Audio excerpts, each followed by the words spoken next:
आज मैं आप लोगों को नीम करोली बाबा के बारे में बताता हूँ। वैसे तो बहुत सारी रोचक कहानियाँ हैं उनके बारे में, कुछ उनमें से मैं आपको बताता हूँ। अ, नीम करोली बाबा, वो आजकल के बाबा जैसे बड़े-बड़े पंडाल लगाकर, मैं उनकी बुराई नहीं कर रहा हूँ, लेकिन वो वैसे नहीं रहते थे कि बड़े-बड़े पंडालों में महँगे-महँगे वस्त्र, महँगी-महँगी गाड़ियों में लाउड स्पीकर लगा के, वैसे नहीं। वो उत्तर प्रदेश के एक बहुत रिमोट एरिया में, एक गाँव में जाकर रहते थे, जहाँ पर जंगल-झाड़, है ना? एक छोटी-सी झोपड़ी में जाकर के अपना बसेरा करते थे। लेकिन उसके बावजूद, जो कि शहर से काफ़ी दूर था, उसके बावजूद काफ़ी सारे लोग अपनी सारी पूँजी छोड़कर, अपना कोई व्यापार छोड़कर, अपना घर-बार छोड़कर उनके पास जाते थे दीक्षा लेने, उनके शरण में जाते थे, उनसे ज़िंदगी के बारे में, जीवन के बारे में समझने के लिए जाते थे।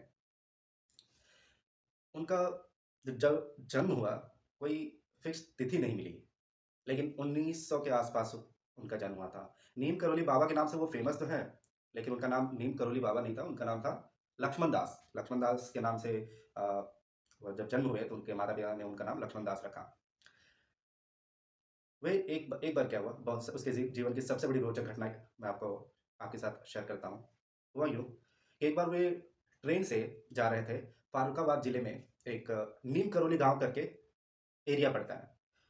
अब चूँकि वे तब तक 11 साल की उम्र के बाद वे एक घुमक्कड़ साधु बन गए थे। घुमक्कड़ साधु आप जानते ही होंगे, जो सिर्फ़ एक कमंडल, बहुत कम वस्त्र लेकर के और भ्रमण करते रहते हैं, जिनकी कोई इच्छा नहीं होती, बस घूमते रहते हैं। तो अब ऐसा साधु फ़कीर ही हो सकता है, तो उसके पास पैसे की उम्मीद आप कर नहीं सकते हो। तो वे बिना टिकट के ट्रेन में चढ़ गए, फ़ारुखाबाद ज़िले के नीम करोली गाँव में चढ़ गए वे। तो जब टिकट चेकर आया और उनका टिकट चेक किया, उनके पास ऑब्वियसली कोई टिकट तो था नहीं, तो उन्हें ट्रेन रोक कर उनको ट्रेन से उतार दिया। जबकि वो देख रहे थे कि ये एक साधु है, उसके बावजूद उनको उतार दिया। उसके बाद ट्रेन के ड्राइवर ने लाख कोशिश की, सारे जतन अपना लिए, ट्रेन शुरू नहीं हुई। सारे टूल्स, टेक्नोलॉजी सब अपना लिए, ट्रेन नहीं शुरू हुई। फिर किसी ने किसी को पता था शायद से नीम करोली बाबा का, या आप कह सकते हैं उस समय लक्ष्मण दास बाबा, उनका प्रभाव। तो उसने सुझाव दिया कि आप इस साधु महाराज को ट्रेन में वापस चढ़ा दें, शायद ट्रेन चालू हो जाए। तो ट्रेन के ड्राइवर ने नीम करोली बाबा, आई मीन लक्ष्मण दास बाबा के चरणों में गिर गए और विनती करने लगे कि बाबा आप कृपया वापस ट्रेन में चढ़ जाएँ, हमसे बहुत बड़ी गलती हो गई, हमें माफ़ कीजिए। तो नीम करोली बाबा मतलब लक्ष्मण दास बाबा, उन्होंने 2 शर्तें रखी ट्रेन में चढ़ने के लिए। पहली, कि उस नीम करोली गाँव में कोई स्टेशन नहीं था, वो एक किसी पिछले स्टेशन में चढ़े थे। तो वहाँ कोई स्टेशन नहीं था, वहाँ के गाँव के लोगों को काफ़ी दूर तक पैदल यात्रा करना पड़ता था स्टेशन पहुँचने के लिए। तो उन्होंने पहली शर्त रखी कि भाई, आप तो पहली बार इस गाँव में एक स्टेशन बनाओ, ये शर्त। दूसरी शर्त कि आपके ट्रेन में जब कोई साधु, सन्यासी चढ़े, तो उनके साथ आप सलीके से बर्ताव करेंगे, व्यवहार करेंगे अच्छे से। तो ये 2 वादों के साथ वे वापस ट्रेन में चढ़े और ट्रेन चालू हो गई तुरंत। तो ये कोई कोइंसिडेंस नहीं था कि उनको ट्रेन से उतार दिया, ट्रेन बंद हो गई, 15 मिनट, 20 मिनट ट्रेन चालू नहीं हुई, जैसे वो ट्रेन में चढ़े, ट्रेन चालू हो गई। कोई कोइंसिडेंस नहीं था। ये उनका एक प्रभाव था। उसके बाद से ऐसा हुआ, वो पूरे उत्तर प्रदेश में बिना टिकट के पूरे उत्तर प्रदेश में भ्रमण करते रहे, बिना किसी रोक-टोक के। और उसके बाद से वे तो और भी ज़्यादा पॉपुलर हो गए थे कि भाई एक सन्यासी जिसको उतार दिया गया था, महज़ उतारा गया ट्रेन से और ट्रेन रुक गई, ऐसा कभी हुआ नहीं था, सुना नहीं था किसी ने। तो ये था उनका प्रभाव। एक और कहानी सुनाता हूँ मैं आपको। इससे पहले कि मैं आपको आगे की कहानी सुनाऊँ, कुछ चीज़ों पे रोशनी डालते हैं। नीम करोली बाबा, वे इतने फ़ेमस क्यों थे? फ़ेमस इतने गुणी क्यों थे? क्यों लोग उनको इतना मानते थे? उतना ही नहीं, अभी भी लोग उनके कैंची धाम में बड़े से बड़े लोग, बड़े-बड़े व्यापारी, गुणी, ध्यानी, विद्वान, सब उनके शरण में जाते हैं, उनके दरबार में जाते हैं, अभी भी, जबकि वे अब रहे नहीं। उनको गुज़रे कुछ 50 साल हो गए हैं। तो वे काफ़ी सिंपल रहते थे। एक लकड़ी के बेंच में सिर्फ़ एक पतली-सी कंबल लपेट के उसी में बैठते, उसी में सोते, कोई ऐशो-आराम नहीं था और उनके सामने उनके आगंतुक, मेहमान या उनके शिष्य बैठते थे। वे कभी कोई प्रवचन नहीं देते थे, कभी किसी को डायरेक्ट शिक्षा नहीं देते थे कि तुम्हें ये करना चाहिए, वे करना चाहिए। वे बस छोटी-छोटी कहानियाँ सुनाते थे और उन कहानियों के माध्यम से ही वे लोगों को बताते थे कि ज़िंदगी कैसी होनी चाहिए। कभी कभार अगर किसी ने कोई ज्ञान की बात पूछ ली, तो वो कहते थे कि अहंकार और मोह में जब तक एक व्यक्ति लिपटा हुआ है, उसमें और एक मूर्ख व्यक्ति में कोई अंतर नहीं है, चाहे वो कितनी भी शिक्षा प्राप्त कर ले, कितना भी गुणी हो जाए, वो मूर्ख ही है अगर वो मोह और अहंकार से ग्रसित है। वे आगे कहते हैं कि जब तक आप में मोह और अहंकार है, आप ईश्वर को नहीं पा सकते, आप ईश्वर को नहीं जान सकते। आपके और ईश्वर के बीच सबसे बड़ी बाधा आपका मोह और आपका अहंकार ही है। नीम करोली बाबा, जैसा मैंने आपको बताया, उनका प्रथम नाम लक्ष्मण दास था। बाद में वे नीम करोली बाबा के नाम से जाने लगे। वैसे उनकी और भी बहुत सारी नाम है, जैसे हांडी वाले बाबा के नाम से भी उनको जाना जाता है, और भी कई अन्य नाम हैं। ये सन 1974 की बात है, जब स्टीव जॉब्स उतने फेमस नहीं थे, या वे एप्पल के मालिक नहीं थे, इनिशियल फेज में थे, वो अपनी ही जिंदगी की तलाश में थे। तब वे इंडिया आए थे नीम करोली बाबा से मिलने। वे अपने एक मित्र, भारतीय मित्र के साथ आए थे। लेकिन जब वे कैची धाम पहुंचे 1974 में, तो उन्हें पता चला कि उन जस्ट प्रीवियस ईयर में ही सितंबर में नीम करोली बाबा ने ध्यान ले लिया, साधना में समाधि ले ली।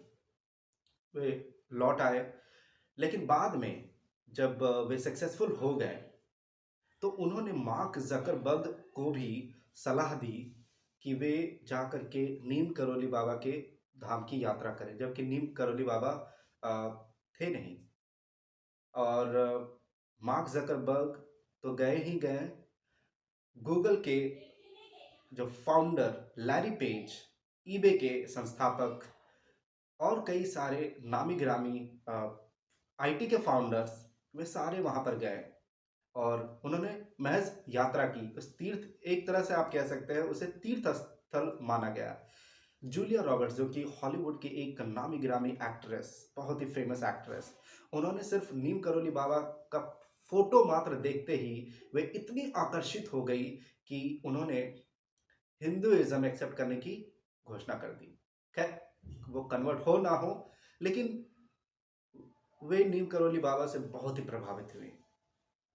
उनके इन सारे भक्तों में से या शिष्यों में से जो वापस यूनाइटेड स्टेट्स लौटे, उन्होंने उनके नाम की संस्थाएं भी खोली, और नेत्रहीन लोगों के लिए भी संस्थाएं खोली, और कुछ ने संस्थाएं नहीं खोली, लेकिन उन लोगों ने वित्तीय समर्थन किया, पैसे दिए, पैसों से समर्थन किया। तो इस तरह की उनकी ख्याति थी नीम करोली बाबा की। नाम तो बड़ा विचित्र है नीम करोली, लेकिन उनकी ख्याति लगभग पूरे विश्व में प्रसिद्ध है। चलिए, तो हम कहानी की बात कर रहे थे, आते हैं कहानी पर। तो अगली कहानी इस तरह से है। तो हुआ यूं कि एक बार उनका एक शिष्य जल्दीबाजी में 8 संतरे लेकर के गुरुजी नीम करोली बाबा के पास पहुंचे। नीम करोली बाबा, उन्होंने उन सारे संतरों को अपने शिष्यों में बांट दिए। अब उनका वो शिष्य जो 8 संतरे लेकर आया था, वो इस दुविधा में पड़ गया, इस आश्चर्य में पड़ गया कि कैसे गुरुजी ने महज 8 संतरों को 18 लोगों में बांट दिया। आधा आधा करके नहीं, पूरा पूरा। 8 संतरे कब कैसे 18 संतरे हो गए, इस बात से वो काफी हैरान थे। और एक और हैरानी की बात थी, उनका आने जाने का, चलने का तरीका, वे बहुत ही तेज चलते थे। जब वे कभी भी किसी भी समय ये घोषणा कर देते कि किसी जगह कोई व्यक्ति आ रहा है और उन्हें उनसे मिलने जाना है, तो वे उसी समय तुरंत उठ के और चल पड़ते। और उनको आप मोटर कार, बाइक से भी फॉलो नहीं कर पाते। वो इतने फास्ट चलते हैं, आप उनका पीछा नहीं कर पाते, उनको फॉलो नहीं कर पाते। ये उनका चलने का तरीका था। और वे जब भी छुट्टी लेकर के कहीं भी सड़क पर निकल जाते थे।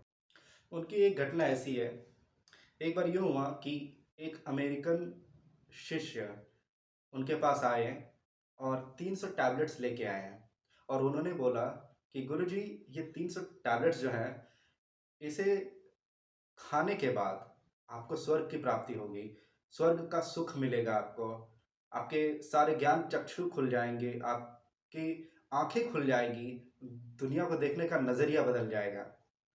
तो नीम करोली बाबा ने कहा, "अच्छा, दिखाइए क्या है?" अब वो 300 टैबलेट्स एक्चुअली में ड्रग्स थे और एक बार में आप मैक्सिमम 2 से 3 कंज़्यूम कर सकते थे और अगर उससे ज़्यादा ले लिए तो आपके मरने की भी आशंका थी। नीम करोली बाबा ने कुछ कहा नहीं, सुना नहीं, 300 टैबलेट्स एक बार मुँह में ले लिए। अब वो 300 टैबलेट्स लेने के बाद उनका जो वो शिष्य टैबलेट्स लेकर आया था, वो जानता था कि इस टैबलेट में कितनी पावरफुल एनर्जी है, कितना पावरफुल वो ड्रग है। वो ये समझ गया था, वो सोच लिया था कि अब नीम करोली बाबा मरने वाले हैं। वो बस वहाँ बैठ के उनको ऑब्ज़र्व करने लगा। लेकिन नीम करोली बाबा कोई रिएक्शन न देते हुए अपनी दिनचर्या के हिसाब से अपने शिष्यों को शिक्षा देने लगे, ज्ञान देने लगे या जो भी उनसे मिलने आते हैं, उनसे बातचीत करने लगे और अपना काम करते रहे। ऐसे घंटे बीत गए। घंटे बीत जाने के बाद उनके शिष्य को पता चला कि भाई इन पर तो कोई असर हुआ नहीं। तब वे जाकर के नीम करोली बाबा से पूछे, आप पर इसका असर नहीं हुआ? जबकि ये ड्रग्स था। तो उनको फिर समझ में आया कि ये सब चीज़ें जो है, इस पर आप अपना समय बर्बाद ना करो, इसमें कोई सुख नहीं है। इन सब चीज़ों में आप सिर्फ़ अपना समय बर्बाद कर रहे हो। तो ये एक बहुत ही रोचक घटना थी नीम करोली बाबा के जीवन की। आगे बताते हैं आपको। तो एक बार इलाहाबाद के गंगा यमुना में एक विनाशकारी बाढ़ आई।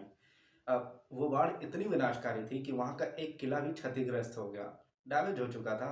वहाँ के तट पे एक हनुमान मंदिर था। अब वहाँ के पुजारियों की आशंका थी कि इतना विनाशकारी वो दृश्य था कि वो मंदिर भी बह सकता था, ढह सकता था। अब वे चिंतित हो गए। अब उन्होंने वहाँ के रक्षा मंत्री से कॉन्टैक्ट किया कि शायद वो कुछ कर सकें, लेकिन उन्होंने सिरे से नकार दिया और कहा कि आर्मी क्या कर सकती है इस बाढ़ में? अब हनुमान जी ही कुछ करें और उन्होंने एक ताना मारते हुए कहा कि नीम करोली बाबा को ही हनुमान जी का अवतार मानते हैं, तो शायद वे ही कुछ करें। तभी नीम करोली बाबा जीप से वहाँ पर आए और चिल्लाते हुए कहा, "क्या हुआ, क्या हुआ, क्या हुआ?" करके। तो उनके जो भक्त थे, सारे पुजारी उनके पास पहुँच गए और उन्होंने सारा वृत्तांत नीम करोली बाबा को सुनाया कि हनुमान जी का मंदिर जो है वो ढहने के कगार पे है। तो नीम करोली बाबा नदी के पास गए और वहाँ से थोड़ा-सा जल उठाए और उन्होंने पिया और बस इतना कहा, "जाएगा, मैं चला जाऊँगा।" बस इतना ही कहा और वे वहाँ से चले गए। अगले 2 से 3 दिनों में गंगा नदी का पानी अपने नॉर्मल फ्लो में बहने लगा। वहाँ का बाढ़ स्थिर हो गया। तो ये उनके जीवन की ऐसी घटना थी जो कि अखबारों में भी डॉक्यूमेंट किया गया था। ऐसे ही नीम करोली बाबा को एक साधारण से बाबा के तौर पे नहीं देखा जाता। वे सिर्फ़ भारत में ही नहीं, पूरे विश्व में उनकी ख्याति फैली है। वे गुजरात के वनों में भी जाकर 7 से 8 साल तक वहाँ पर तपस्या किया। वहाँ पर उनको कोई और नाम से संबोधित किया जाता। तो उनकी मृत्यु ऐसे हुई कि उनको एक बार दिल का दौरा पड़ा। दिल का दौरा पड़ा और उनके चेस्ट में कोई पेन हुआ। अब पेन ऐसा हुआ कि लोगों ने उनको अस्पताल लेकर पहुँचाने लगे।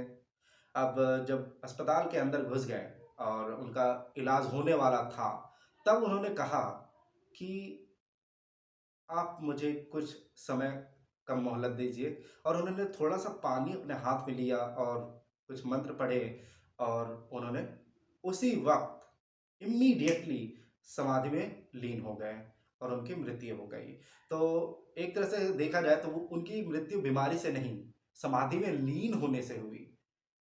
तो ऐसी थी उनकी विचित्र लीला।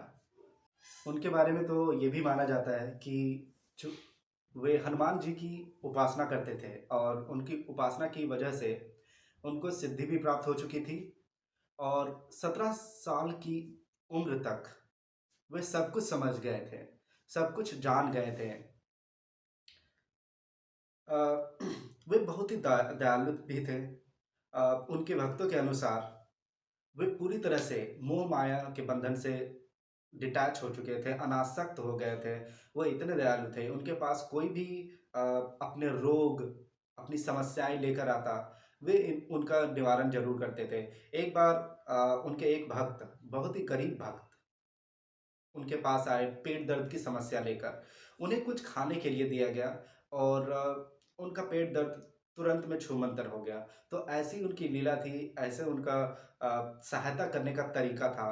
वे काफ़ी दयालु थे और वो जब कभी भी किसी को शिक्षा देते थे, जो कि वो खुद से कभी नहीं देते थे, ज़्यादा वो बोलते नहीं थे, बहुत ही कम। अधिकतर तो वो इशारों में ही बात करते थे, ज़्यादा बोलने में वो विश्वास भी नहीं करते थे। चाहे अ, जो शिष्य हो वो कितना भी बड़ा धनी, ज्ञानी, विद्वान, चाहे कहीं से भी बिलॉन्ग करे, उनका सबके प्रति सेम आदर भाव रहता था। इसीलिए उनको आज भी एक आदर भाव से उनका नाम लिया जाता है। उनका स्थान, जो मेन स्थान जिसे माना जाता है, उत्तर प्रदेश के कैंची धाम को ही माना जाता है। तो ये था पूरा प्रसंग नीम करोली बाबा के बारे में। अगर आपको ये वीडियो पसंद लगा हो तो प्लीज़ नीचे कमेंट कीजिए, लाइक, कमेंट, सब्सक्राइब कीजिए एंड शेयर भी कीजिए। आज के लिए बस इतना ही। Thank you so much. जय हिंद।